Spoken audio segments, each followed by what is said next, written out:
En mars 2004, la Centrale des professionnels et professionnels de la santé fusionne avec l'Association professionnelle des technologistes médicales du Québec. Ainsi est née la toute nouvelle alliance du personnel professionnel et technique de la santé et des services sociaux, l'APTS, qui regroupe 15 000 membres. Le gouvernement vient alors d'adopter 2 projets de loi qui transforment complètement le réseau de la santé et des services sociaux. Le projet de loi 25, qui crée de nouveaux établissements, les C3S. Et le projet de loi 30, qui crée de nouvelles unités de négociation avec seulement 4 catégories de personnel syndiqués par établissement. L'APTS est une réponse stratégique à cette réorganisation imposée par l'État. Son baptême du feu ne va pas tarder. Une longue et tumultueuse période de maraudage va se dérouler du printemps 2004 jusqu'à l'automne 2005. Du jamais vu dans le réseau. L'APTS remporte une première victoire au centre hospitalier de l'Université de Montréal le 19 octobre 2004. D'autres suivront, nombreuses. L'APTS passe ainsi de 15 000 à 26 000 membres et s'impose désormais comme la représentante par excellence de la catégorie 4. Mais un autre défi l'attend déjà. Une toute première ronde de négociation locale. 26 matières sont désormais négociées localement plutôt qu'au niveau national comme auparavant. C'est un premier test sur le terrain pour l'APTS et ses tout nouveaux exécutifs locaux. Le résultat est évocateur. Sur 116 conventions collectives, 95 sont conclues par la négociation, une vingtaine par le recours à un médiateur, une seule par décision arbitrale en faveur de l'APTS. Un conseil d'administration transitoire a piloté les destinées de l'APTS jusqu'en mai 2006, où se tient son tout premier congrès. 450 délégués vont se réunir à Saint-Hyacinthe pour jeter les bases de l'organisation.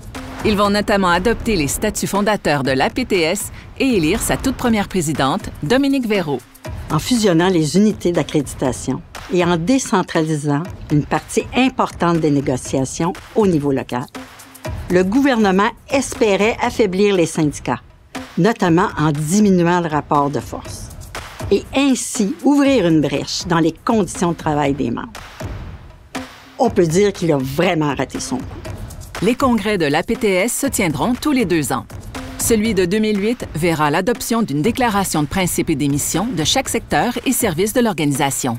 Action féministe, action sociopolitique, équité et relativité salariale, désormais équité salariale et évaluation des emplois, formation et éducation syndicale, négociation nationale, regroupement professionnel, désormais organisation du travail et enjeux professionnels, relations de travail, relations publiques et communication, santé et sécurité du travail, sécurité sociale.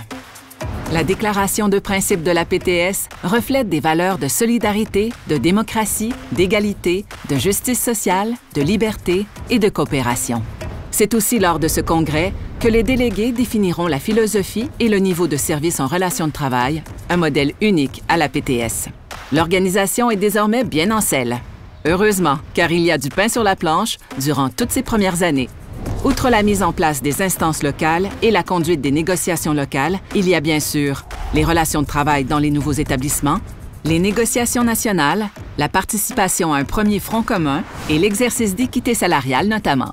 En 2012, l'APTS se donne une nouvelle présidente, Carole Dubé, qui poursuit sur la lancée de sa prédécesseur. La PTS était dans une période de grande effervescence. D'un côté, on devait faire face au contre-coup d'une réforme sans précédent. De l'autre, on devait offrir à nos membres des services à la hauteur de leurs attentes et de leurs besoins au sein d'une nouvelle organisation syndicale grandissante. 10 ans plus tard, en 2014, l'APTS aura doublé son effectif et son personnel. Elle compte alors 30 000 membres et 125 salariés. Arrive 2015 et une autre réforme. L'histoire se répète. Cette fois, on abolit les agences régionales pour créer les CIS et les CIUS. S'ensuit une période de maraudage de septembre 2016 à janvier 2017. Encore une fois, l'APTS touche une corde sensible. Elle est accréditée dans 20 des 21 nouveaux établissements et représente 88 % des salariés de la catégorie 4. Elle compte désormais 52 000 membres, dont 85 % sont des femmes. La victoire est à peine savourée que s'enclenche une autre ronde de négociations locales. L'opération sera longue et laborieuse, mais se terminera par des ententes négociées dans la quasi-majorité des cas. L'attrait, la croissance et les succès de l'APTS s'expliquent notamment par un modèle unique et distinctif au sein du monde syndical. Elle est la seule organisation à regrouper le personnel professionnel et technique de la santé et des services sociaux et à lui proposer un syndicalisme axé sur l'identité qui est la sienne, ses besoins et ses préoccupations spécifiques. Autrement dit, on rejoint l'APTS parce qu'on s'y reconnaît. Signe de maturité, l'organisation se pose désormais en défenseur des questions sociales qui sont le reflet des préoccupations de ses membres. Défense et maintien des services publics, place des femmes dans la société, équité salariale, développement durable, diversité culturelle, diversité sexuelle, pluralité des genres. Puis il est impossible de séparer l'amélioration des conditions de travail de nos membres d'un engagement social plus large. L'APTS doit jouer un rôle de porte-étendard dans la défense et la promotion d'une vision juste et généreuse du Québec de demain. L'APTS est aussi un agent de transformation sociale. Un syndicalisme distinctif par et pour du personnel professionnel et technique. 2 réformes du réseau, 2 grandes rondes de négociations locales, des dossiers épiques comme celui de l'équité salariale, 5 négociations nationales, 3 présidentes et 1 président, un membership et un personnel en constante croissance, une notoriété de plus en plus établie, une défense infatigable des services publics et des grandes causes sociales, la liste est longue. Créée en 2004 pour s'opposer au coup de force d'une première réforme, l'APTS a connu un destin que n'avaient certes pas envisagé ses fondateurs et fondatrices. Son succès rejaillit aujourd'hui sur les 67 000 membres qui ont choisi de lui faire confiance.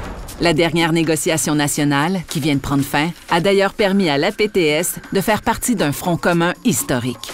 Une confiance qui est la pierre angulaire de son avenir et du prochain grand défi qui l'attend. Avec une autre réforme devant nous, on est à nouveau à la croisée des chemins, comme c'était le cas en 2004 et en 2015. En créant l'APTS, il y a 20 ans maintenant, celles et ceux qui nous ont précédés ont cru en l'avenir de leurs convictions et de leurs idéaux. La suite leur a clairement donné raison. Bien là, c'est à nous, maintenant, de perpétuer leur héritage. Bon 20e anniversaire et surtout, longue vie à l'APTS.